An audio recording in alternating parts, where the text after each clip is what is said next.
Hey guys, welcome to Wrestling Daze and welcome to today's unseen video. Another relatively quiet day, but we did get a very interesting tweet from Adam Pearce. So let's walk through this Wyatt 6 folder. We're going to take a look at this. We've got a fun folder as well, and I think some stuff in a WWE folder, but we're going to start with Wyatt 6. So here, Marco said, when Bo said, now we must set the captives free, so they need no master. I've heard people say they think that's about the puppets, and it is true. That is what Bo said. Set the captives free, so they need no master. What if he's talking about Alpha Academy? I remember them calling him Master Gable, and he was going to call himself Master in the Bank. So Marco's theory here is that when Bo said about setting the captives free so they need no master, there was people thinking that it was the puppets. I was thinking, actually, I think my initial reaction to this was the people that play the puppets. Nikki Cross, for example, Dexter Loomis, Eric Rowan, right? They've been set free. Their master was Adam Pearce, who would be booking them. Well, they don't need him anymore because they don't need to be booked anymore. They're gonna make their own matches and they're going to create their own feuds. They're not just gonna sit in catering anymore. They're gonna be their own masters. So I kind of took it that way. Some people took it as the puppets being set free, but I really like this from Marco, who says, what if it's about the Alpha Academy, the people that are in Alpha Academy, like Otis, Maxine, Akira Tozawa? Because it is true, Chad Gable used to call himself, and still does, Master Gable. Now we must set the captives free, so they need no master. So there we go. I thought that was very good from Marco, and people really responded well to that. I retweeted that out. So here, so according to some articles that are circulating, WWE has entertained the idea of some mid-card belts, this is true, in the women's division, such as US and Intercontinental. Could the box, this box that we keep talking about, that Nikki had, could that be a hint that we've got some belts on the way? Because there was a logo on the side of the box. We have found out in previous videos that it is a belt company. It said become a champion, right? And basically we know that it is the slogan, the logo for a belt company. And actually, if you go to their website, you can see the WWE logo on their website. You can see the Intercontinental Championship on their website. Now, I don't know if they made the Intercontinental Championship, if they're responsible for making the Intercontinental Championship, but definitely feels like there's a connection between this company and WWE. So it could be that WWE have had some new belts made. Obviously, that then begs the question, what new belts have they had made? And I don't know, you could be onto something there. Mid-card titles have been rumored.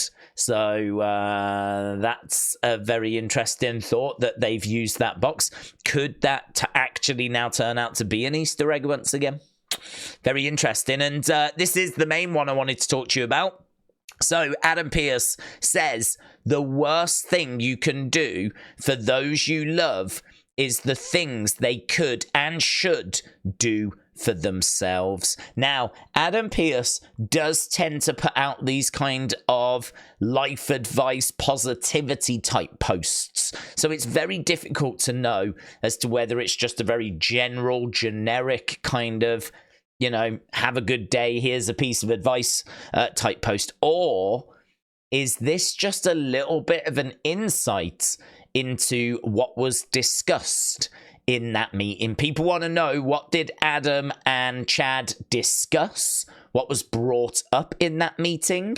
And is this just a little glimpse? Like, the worst thing you can do for those you love is the things that they could and should do for themselves. So, as Metal Mama says here, it's got me thinking, who in WWE are we talking about? It's implying that someone needs to step up and take control of their destiny.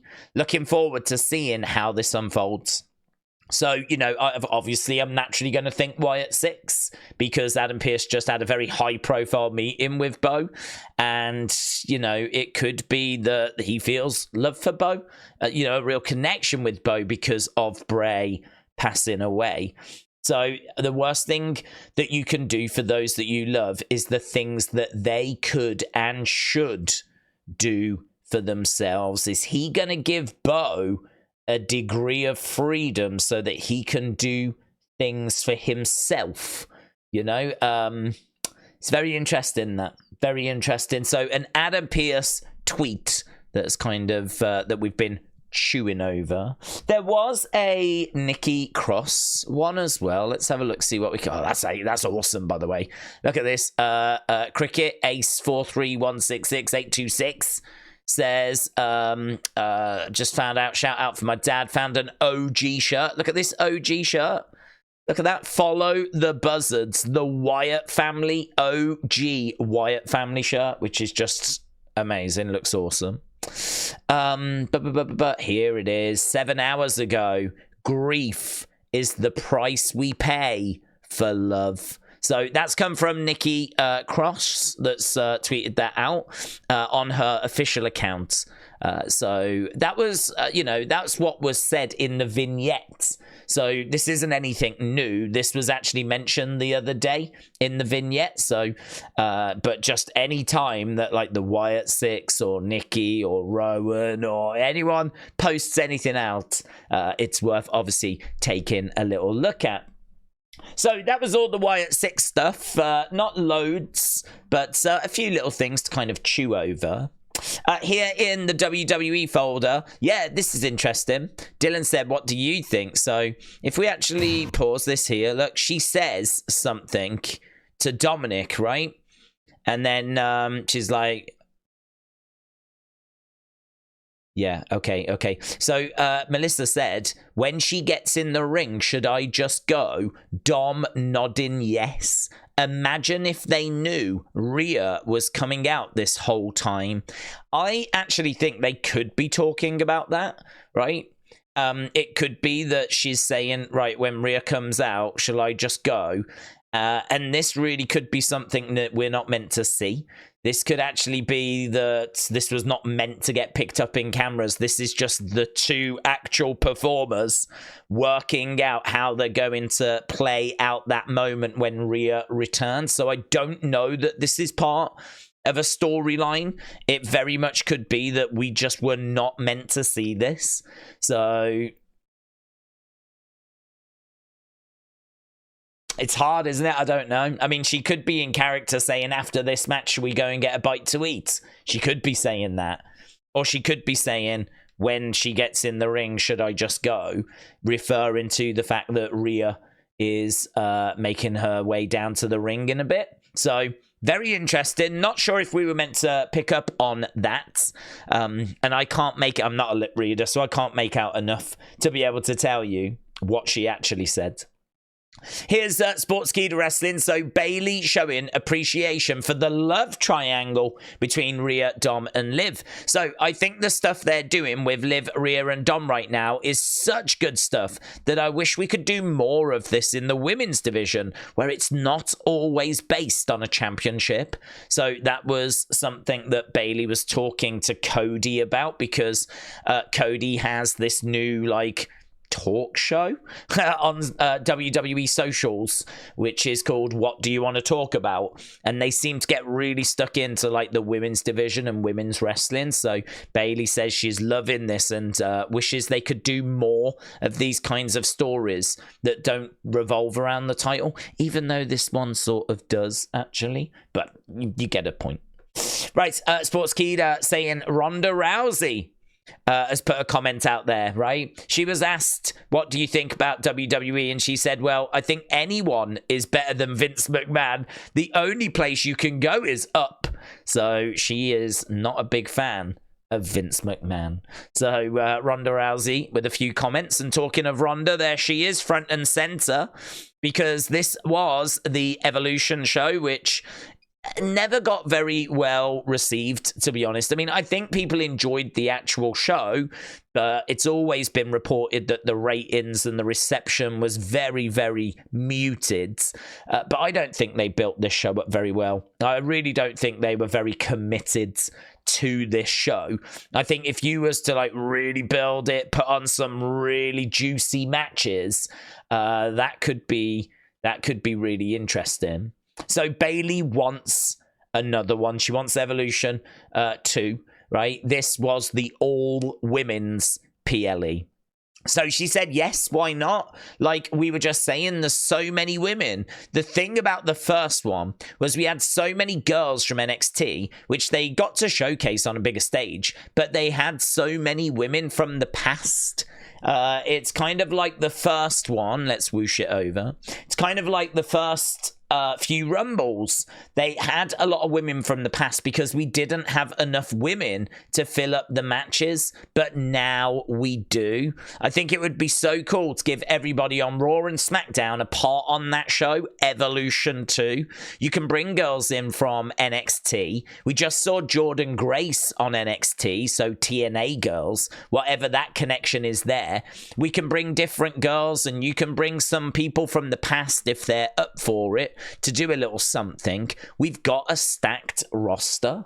So Bayley very much of the opinion that the time is right to revisit that, because the roster's there now, right? And I don't disagree with her. She did actually continue as well, and here this is being reported by Wrestle Talk. So WWE Women's Champion Bayley singled out Candice LeRae as one women's star that she believes deserves more spotlight. She's awesome. I used to watch her. We're around the same age, but because she started so young, I would go to the indie shows at the school I trained at, and she was wrestling like Gail Kim.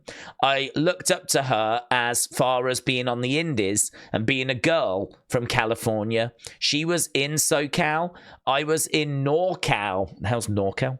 It must be North. I've never heard NorCal, you know. So we tagged with each other once and against each other once. So we never had that. When she gets her moment, I hope it's against me. So there we go. That is a SoCal girl, and Bayley is a NorCal girl. So yeah, very cool. Right, and this just happened an hour ago. NXT star Izzi Dame answered Jordynne Grace's latest open challenge on TNA Impact. So, Izzi Dame, NXT star. There's Jordynne Grace. Here was the graphics. There was Izzi Dame, and she made her way down to the ring. I haven't heard who won. I would imagine that it, of course, would be Jordynne Grace, because I can't imagine them putting the TNA Women's Knockouts title onto an NXT talent at this stage. I'm guessing they're just going to run with this for a few weeks, where we bring out different NXT females, and Jordynne will just run through them. But yeah, that went down on TNA tonight. Right, we've got just one more folder, believe it or not. It is the fun folder, and there is some really good stuff in here. So I made a phone call to Gareth Southgate. I told him to bring on Ollie Watkins. I knew that he would score the goal that would send England to the final. So there we go. The Rock claiming responsibility for bringing on Ollie Watkins and England getting through to the Euros final. Alex said, this is on Wikipedia for SummerSlam 2024. Interesting. I'm excited. So we got Brock Lesnar taking on Nia Jax. That's for the World Heavyweight Championship match. And we've got Kathy Kelly taking on Dominic Mysterio. And that is for the WWE Women's Championship. So it's on Wikipedia. I can only imagine this has been confirmed. which is quite the surprise. So there we go. Kathy Kelly taking on Dominic Mysterio. That should be like Rhea Ripley on a pole match. So, and Brock Lesnar against Nia Jax. Amazing. Talking of amazing, check this out. Game plan. Listen to me. Eye contact. You're going to get me from A to B. A being whatever this disgusting place is. B being my locker room. We're going to do it Taylor Swift style. Nobody can see the Money in the Bank winner. So I'm guessing this was Money in the Bank. Let's go. So there she is inside the box. And these fans don't even know that she's in there. So she's inside the box being wheeled, making her way.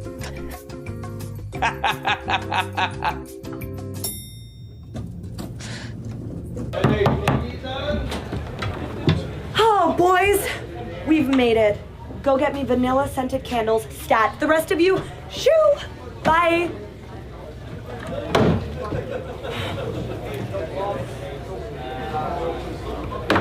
The star is here. Game. Very good. Very good. She's excellent with this social media stuff, isn't she? So, Jax, shout out to you, my friends. Right, Coach Co has tagged me in this. This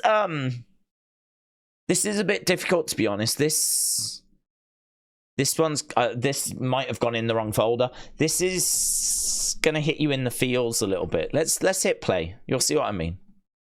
So I posted a poll on my story asking people's preference between waffles and pancakes, and the results are in. Over 3,000 votes with a 60-40 split in favor of pancakes. Personally, I'm very disappointed with these results because I'm a waffles guy. Because waffles are like the Oba Femi of the breakfast division. Yeah. Undefeated and champion.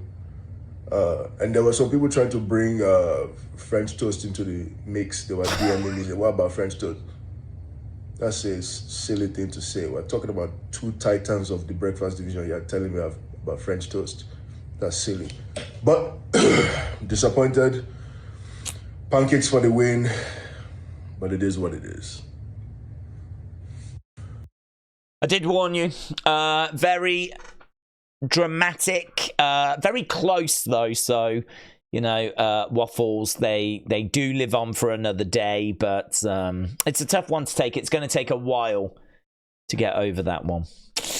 This is pretty fun. So if you are Spanish, I apologize, but I'm not, so I don't care. But this is EO apparently saying shut your effing mouth in Spanish when WWE were in Mexico.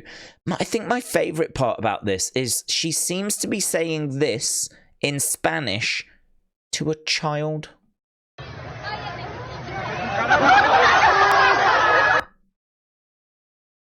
I mean, that does not look like a 40-year-old guy, does it? That looks like a child.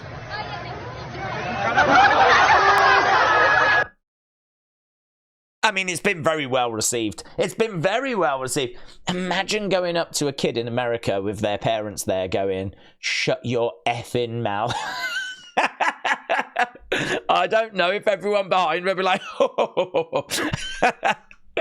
So I was very surprised by that clip, I'm not going to lie. And I was really surprised by this as well. So here, look, we got Smitty said, behold, an Austin Creed, Kofi Kingston, Big E sighting. So we know that these cups are on the way to Bojangles. And this is probably the first, well, definitely the first promotional graphic that I've seen for it. So there's the new date. What are these panels about, though? I don't know. Like, do you turn them and they become trays for putting cups onto or something? Are they shelves? I don't know. I don't know what this is. I mean, if it was just a standee, that would make sense. But what's this middle bit about? I'm guessing like you flip them and then you can put cups on. I just don't know. But Bojangles sandwich combo. And of course, got like Brothers of Destruction, Outsiders, Dudley Boys. There should be a New Day one somewhere, although they, for some reason, don't have it on display. But that looks like a nice sandwich, by the way. That looks quite nice. I could definitely go for that. So, yeah, there we go. That is going to be in, I don't know if it's in all Bojangles, but in all good Bojangles, whatever this flipping thing is meant to be. So there we go. And that was it, my friends. That was the last thing that we had. As we said, another quite quiet day, all things considered. But doesn't matter. We're back again tomorrow for our SmackDown live stream. And on the second channel, we've got opinion videos going up. We just did one about how would you book John Cena's retirement year, right? How would you book 2025 for John Cena? There's another one that's going to go up in a few hours' time that's all about who would you have as the mid-card women's champions? Who should be the women's IC champ? Who should be the women's US champ? How do they win it? Where do they win it? How long do they carry it? Who do they lose it to? All of that's going to be in a video that will go up in a few hours on the second channel. Awesome, guys. Thank you for watching. Appreciate the support. Don't forget, we will be back tomorrow with a live stream of SmackDown. Bye for now.